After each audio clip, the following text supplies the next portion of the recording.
Hi friends, I hope you're well.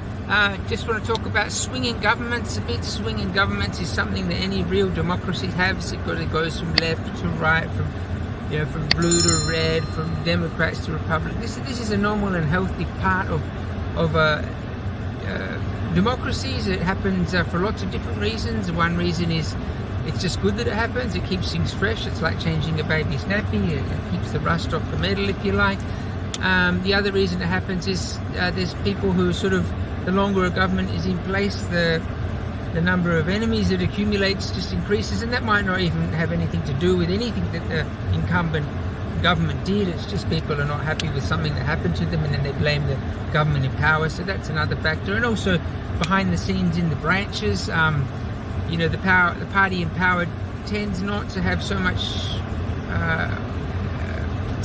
happening behind the scenes, whereas the opposition party is rallying and more people are coming in and the branch meetings are adding up. But anyway, what this means is it puts Peter Dutton, who is the leader of the Liberal Party, Liberal National Coalition Australia, in a strong position. But for me, I'm just really lost at what he's offering. I'll give you an example.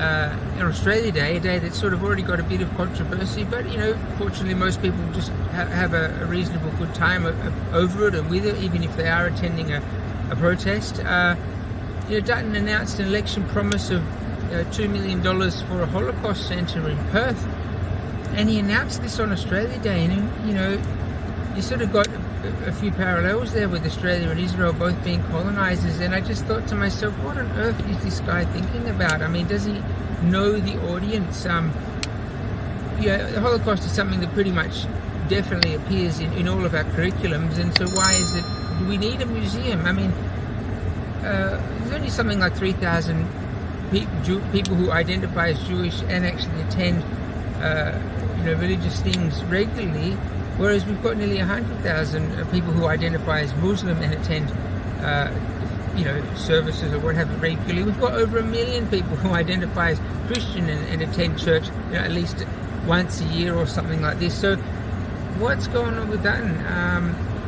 I'm just puzzled. I don't know. I just can't see any promises. I mean, another promise he said was to get rid of the Aboriginal and Torres Strait Islander flags. I mean, talk about insanity. Like, what on earth is the point of that? Something we've had there for decades now, and it's a sensitive topic for an increasing number of people. The protests on Australia Day are increasing at 10% per year. It's unsustainable. And then you get someone thinking something like, instead of appeasing or compromise or just some kind of sophisticated idea to solve that situation, you got a stubborn back-up approach there of one flag. And I like the Australian flag. I don't think it needs to change, but I definitely don't think the Torres Strait Islander flag or Aboriginal flag needs to go. And